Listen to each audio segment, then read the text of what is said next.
আমাদের চপগুলো কত মোটা মোটা হয়েছে দেখুন, আর তেলে দেওয়ার সঙ্গে সঙ্গেই চপগুলো ফুলে উঠেছে। নমস্কার বন্ধুরা, আমি শুভ্রা ভিলেজ কুকিং রেসিপি চ্যানেলে আপনাদের সবাইকে অনেক স্বাগত জানাই। আজকে চলে এসেছি আমরা নতুন একটি রেসিপি নিয়ে। রেসিপিটি হচ্ছে আলুর চপ। আমাদের পুরো ভিডিওটা আপনারা দেখবেন, আর আজকে আলুর চপটা আমরা কি করে করছি আপনারা দেখবেন। প্রথমে আমরা গ্যাসটা জ্বালিয়ে নিচ্ছি। কড়াই জল দিয়ে দিলাম আলুটা সেদ্ধ হওয়ার জন্য। এবার একে একে আমরা আলুগুলো দিয়ে দেবো।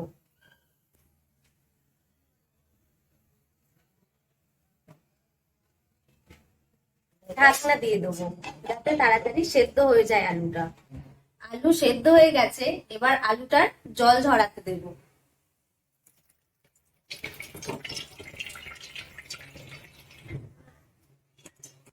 চপ ভাজার জন্য আমরা কিছু উপকরণ নিয়েছি। প্রথমেই আছে কতগুলো রসুন, আদা, কাঁচা বাদাম, এখানে আছে কালো জিরে, জোয়ান, সামান্য কিছুটা পোস্তর দানা, বেসন, ভেজে রাখা মশলা। এখন আদা আর রসুনটা বেটে নেব।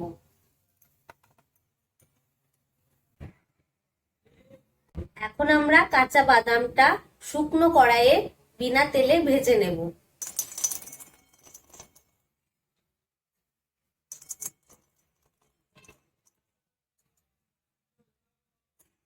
বেশিক্ষণ ভাজতে হবে না, সামান্য গোল্ডেন কালার চলে আসবে, তখনই দেখবেন বাদাম ভাজা হয়ে গেছে। দেখবেন ভাজতে ভাজতে যেন পুড়িয়ে না ফেলে। আমাদের বাদাম এখন ভাজা হয়ে গেছে, দেখুন বাদামগুলো ফেটে ফেটে গেছে কিন্তু পোড়েনি। এবার আমরা বাদামগুলোকে তুলে নেব।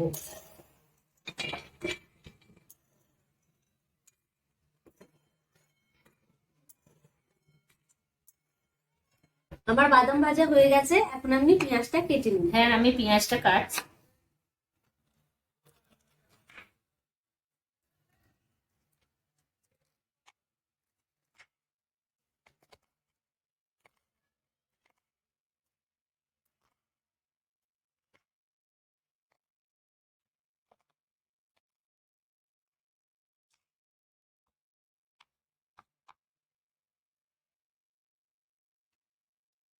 কড়াইয়ের মধ্যে দিয়ে দিলাম সাদা তেল।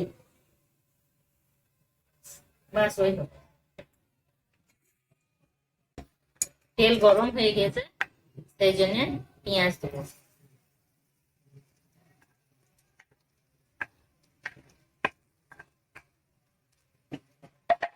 পেঁয়াজটা তুমি ভাজো, আমি বেসনটা রেডি করি।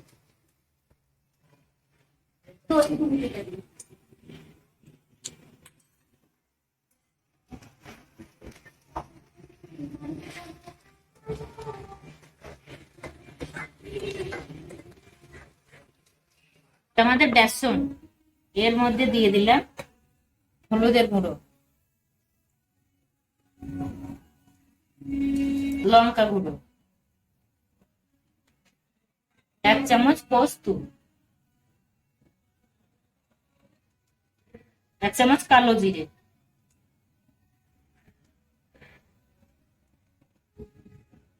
সামান্য পরিমাণ জোয়ান। এটা কাশ্মীরি লঙ্কা গুঁড়ো রং হওয়ার জন্য। এটা আমি দিয়ে দিলাম 1 চামচ নুন। জলটা এবার আমরা কম কম করে দেবো, আর এটাকে ফাটতে থাকবো।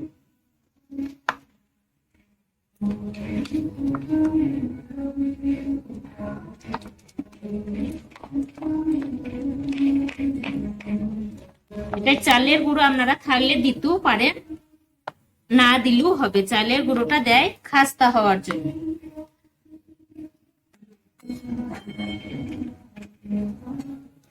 এবারে বেসনটির মধ্যে দিয়ে দেবো বেকিং সোডা। চপটা ভালোভাবে ফুলে উঠবে। 1 চিমটের মতো বেকিং সোডাটা দিয়ে দেবেন।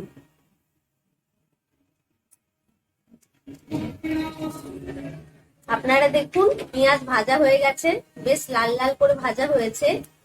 এখন আমরা আদা আর রসুনের যে পেস্টটা করেছিলাম সেটা দিয়ে দেব।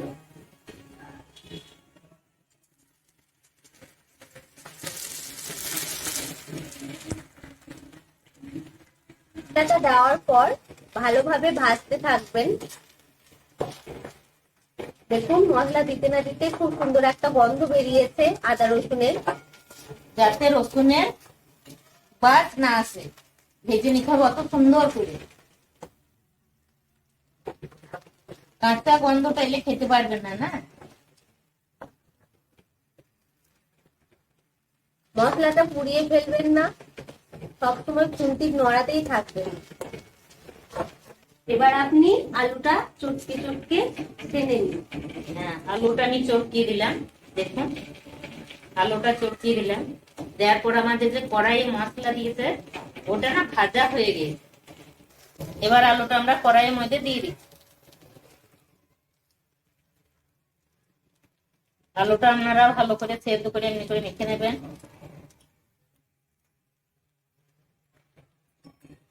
মশলাটার সাথে এবার আলুটাকে ভালোভাবে মিশিয়ে নিতে হবে। এই সময় গ্যাসের ফ্লেম মিডিয়াম করে রাখবেন, বেশি হাই করবেন না, তাহলে আলুটি জ্বলে যেতে পারে।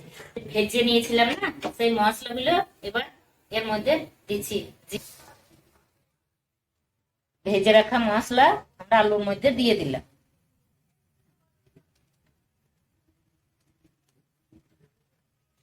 আলুটায় আমরা দিচ্ছি কাশ্মীরি লঙ্কা গুঁড়ো। এটাতে ভালো কালার আসবে, কাশ্মীরি লঙ্কাগুলো ঝাল হয় না। দিয়ে দিলাম 1/2 চামচ হলুদের গুঁড়ো। ওই পাউডারটা দাও তো।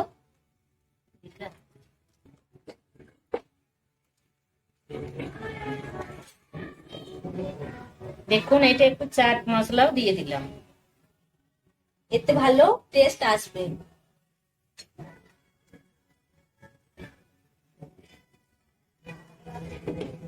চাট মশলাটা দিলে কি হয়, খুব সুন্দর একটা গন্ধ ওঠে। না দিলেও চলবে, যা মশলা দিয়েছেন ওতেই বাস হবে বা টেস্ট হবে। আমাদের খুব সুন্দর গন্ধ চলে এসছে আলুর চপটার মধ্যে। মনে হচ্ছে না পাশের চপের দোকান থেকে যাচ্ছি আমরা। আর আপনার খোসাটা একটু চটকিয়ে নেবেন, তাহলেই উঠে যাবে। আর আমাদের খাওয়ার বেশি লোক নাই তো সেই জন্য অল্প অল্প করেছি, আপনারা সদ্য খেতে পারেন।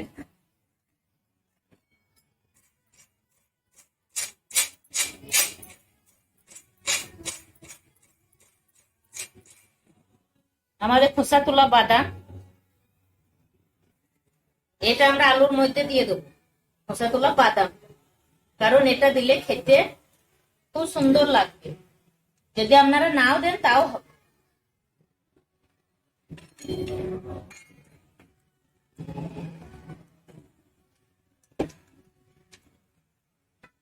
এইটা দিয়ে দিলাম খানিক নুন পরিমাণ মতো। বেসনটা দেখুন বেশি পাতলা করলে হবে না, এইভাবে বেসনটা যত ফাটবেন তত চপটা ভালো হবে। ফাটতেই থাকবেন ফাটতেই থাকবেন, ফাটার পর দেখবেন এরকম পাতলা, বেশি পাতলা করবেন না, বেশি মোটাও করবেন না। এটা আমাদের রেডি হয়ে গেছে।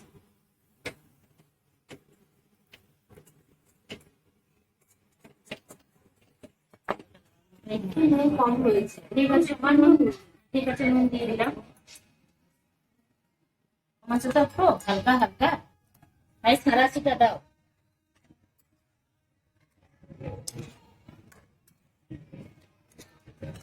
আপনারা আলুটা গরম নাও করতে পারেন, মশলাটা ভেজে তার মধ্যে ফেনে তাতে মিক্স করতে পারেন, চলবে। কড়াইয়ে এখন দিয়ে দিলাম সাদা তেল। চপটা অনেকটা তেলেই ভাজতে হয়, তাহলে খেতে ভালো লাগে। এদিকে দেখুন, এখানে দেখুন আমি চপটা করার জন্য একটা জায়গা রেখেছি। গোল পাড়া জায়গা, যাতে চপটাও গোল গোল হয়। এই চিপটা একটু তেল দিয়ে দিলাম যাতে ওটা না লাগে, সেই কারণে। আর এই দেখুন এগুলো গোল গোল করেছি।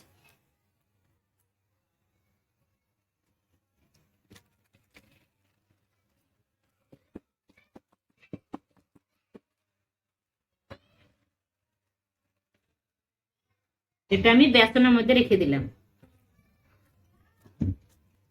এটা খুব পাতলা করবেন না, তাহলে ভেঙে যাবে। এইভাবে করবেন, মোটা হয়েছে আমার। যেটা আমি বেসনের মধ্যে দিয়ে দিলাম। আমাদের তেল এবার গরম হয়ে গেছে। ঠিক আছে, এরকম আমার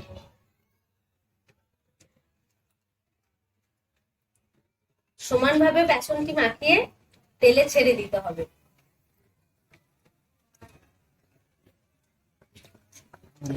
গ্যাসটা একটু হাই দাও।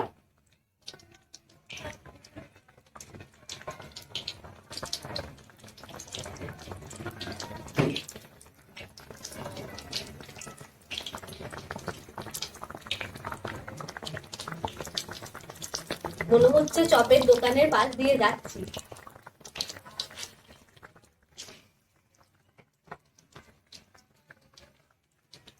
আমাদের চপগুলো কত মোটা মোটা হয়েছে দেখুন, আর তেলে দেওয়ার সঙ্গে সঙ্গে চপগুলো ফুলে উঠেছে।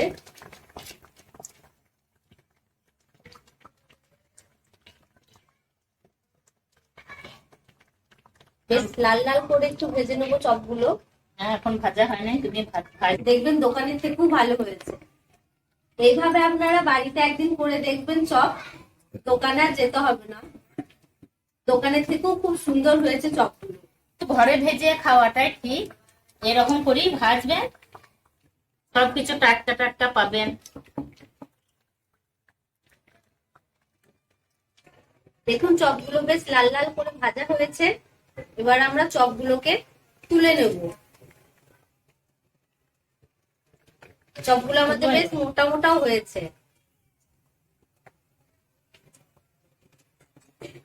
ভালো করে তেল ঝরিয়ে নেবেন।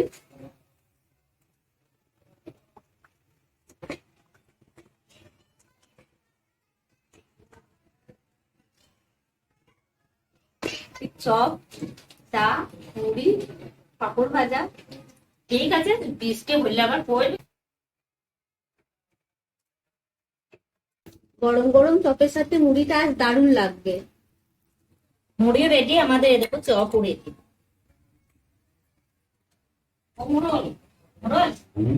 গরম গরম চপ আর মুড়ি খেয়ে দেখুন কেমন হয়েছে। গরম রে,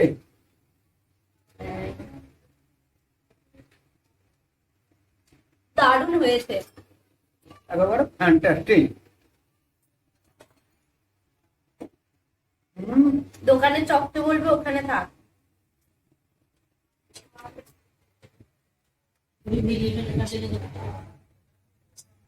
গরম গরম চপ দিয়ে মুড়ি, গরম গরম।